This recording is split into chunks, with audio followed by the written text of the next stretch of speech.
ഒരിടത്ത് ഒരാൾ താമസമില്ലാത്ത പഴയ വീടുണ്ടായിരുന്നു. അതിനുള്ളിൽ ഒരു കൂട്ടം എലികൾ താമസിച്ചിരുന്നു. ആരുടെയും ശല്യമില്ലാതെ എലികൾ സുഖമായി കഴിഞ്ഞിരുന്ന ആ വീട്ടിലേക്ക് ഒരു ദിവസം ഒരു വലിയ പൂച്ച വന്നു ചേർന്നു.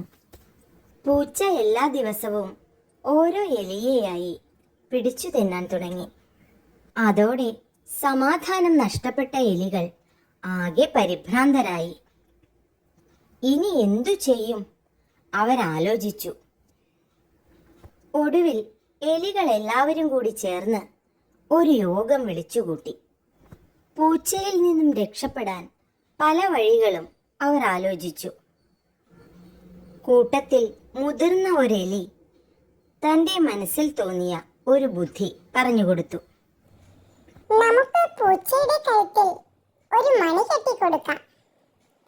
അപ്പോൾ പൂച്ച വരുന്നത് നമുക്കറിയാൻ സാധിക്കും. നമുക്ക് ഓടി രക്ഷപ്പെടുകയും ചെയ്യാം. ഐഡിയയൊക്കെ കൊള്ളാം.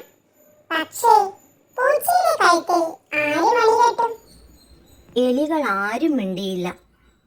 അവർക്കാർക്കും അതിനുള്ള ധൈര്യമുണ്ടായിരുന്നില്ല. എലികൾ തങ്ങളുടെ ചർച്ച തുടർന്നുകൊണ്ടിരിക്കെ പെട്ടെന്നാണ് പൂച്ച അവിടേക്ക് ചാടി വീണത്. അതോടെ ഭയന്നു വിറച്ച എലികൾ നാലു വഴിയേ ഓടി.